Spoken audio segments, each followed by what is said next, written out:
Hi everyone, আপনাদের সবাইকে রিয়াস বং কিচেনে স্বাগত। আশা করছি আপনারা সবাই ভালো আছেন। আজকাল অনেক সময় আমরা হেলদি খাবার খেতে পছন্দ করি, তাই আজকে আমি আপনাদের সাথে একটা হেলদি রেসিপি শেয়ার করব, যার নাম তন্দুরি পমফ্লেট। প্রথমে পমফ্লেট মাছগুলো ভালো করে পেট পরিষ্কার করে ধুয়ে নিয়েছি।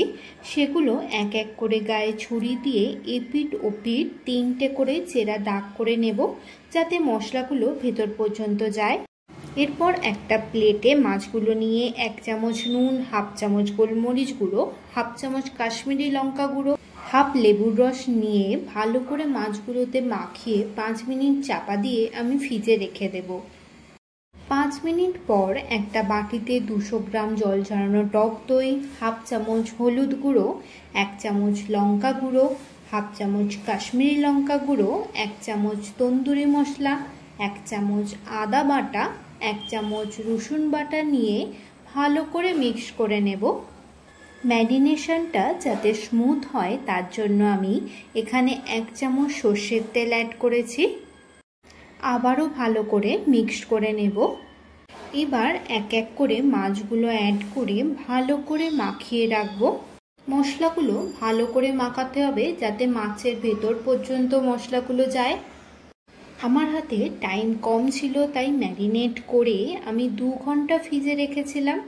আপনাদের হাতে টাইম থাকলে পুরো দিনও রাখতে পারেন। তন্দুরি পমফ্লেট আজকে আমি আপনাদের মাইক্রোওভেনে কি করে করে সেটা দেখাচ্ছি। আপনারা চাইলে আপনাদের গ্যাসেও কি করে করে সেটা পরে একদিন দেখিয়ে দেব। মাইক্রোওয়েভ প্যানে 1 চামচ সাদা তেল মাখিয়ে নিয়ে এক এক করে মাছগুলো সাজিয়ে দিচ্ছি। আমি এখানে 5 পিস পমফ্লেট মাছ ইউজ করেছি। স্টেপ বাই স্টেপ ফলো করুন, তাহলে দেখবেন সত্যি কম উপকরণে কম তেলে একটা সুস্বাদু খাবার আপনারা রেডি পাবেন। মাইক্রোওভেনে ঢুকিয়ে দিয়ে কনভেকশানে 200 ডিগ্রি সেলসিয়াসে 5 মিনিট প্রথমে দিয়ে দিলাম। প্রথমে কনভেকশানে দেবেন, তাহলে মাছটা ভালোভাবে সেদ্ধ হবে।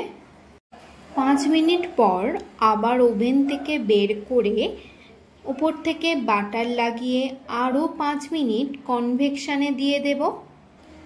আবারও 5 মিনিট পর মাইক্রোওভেন থেকে বের করে নিয়ে এক এক করে মাছগুলোকে আবার উল্টে দিয়ে ওপর থেকে ব্যাটার লাগিয়ে গ্রিলে 10 মিনিট দিলেই রেডি তন্দুরি পমফ্লেট। গ্রিল অপশানে দিলে আপনারা দেখবেন অলরেডি একটা তন্দুর ফ্লেভার আসবে। একবার বাড়িতে বানিয়ে দেখুন, সত্যি খুব ভালো লাগবে। ভিডিওটা ভালো লাগলে লাইক অ্যান্ড শেয়ার করবেন, সাবস্ক্রাইব করতে ভুলবেন না। ধন্যবাদ।